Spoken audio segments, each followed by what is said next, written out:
So మనం construction చేసేటప్పుడు footing ఏరియాలో రాక్ వస్తే కనుక ఆ రాక్ పైన ఫౌండేషన్ వేయాలంటే డెఫినెట్గా మనకి ఈ ప్రోడక్ట్ కావాల్సిందే.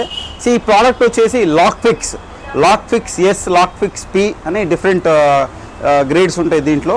సో ఈ ప్రోడక్ట్ ఏంటంటే మనము రాక్లోనే డైరెక్ట్గా మనము ఈ స్టీల్ రీఇన్ఫోర్స్మెంట్ అనేది రాక్లోనే మనం ఇన్సర్ట్ చేసుకోవచ్చు. సో దాని సపోర్ట్ తీసుకొని మనం ఫౌండేషన్ అనేది వేసుకోవచ్చు. Lokfix is a anchoring polyester resin grout, so which will be used for the anchor of the reinforcement.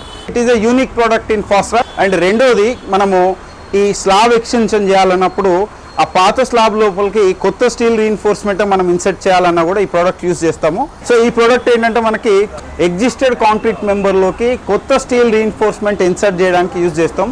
ఎస్పెషల్గా slab extension, column extension, beam extension చేయాలంటే ఆ ఎగ్జిస్టెడ్ కాంక్రీట్ కాలమ్ లోపల ఈ కొత్త స్టీల్ రీఇన్ఫోర్స్మెంట్ అనేది ఇన్సర్ట్ చేయాలంటే ఈ ప్రోడక్ట్ అనేది యూజ్ చేయడం జరుగుతుంది. ఇది లిక్విడ్ అండ్ పౌడర్ డిఫైన్డ్ కాంబినేషన్లో కనుక మిక్స్ చేసి మనము ఆ సెట్ అయిన మనం డ్రిల్ చేసిన హోల్లో కనుక వేస్తే అది ర్యాపిడ్గా సెట్ అవుతుంది. దాని తర్వాత మనము ఫర్దర్గా దీనిపైన లోడ్స్ అనేది వేసుకోవచ్చు. It's a 2 component polyester resin grout.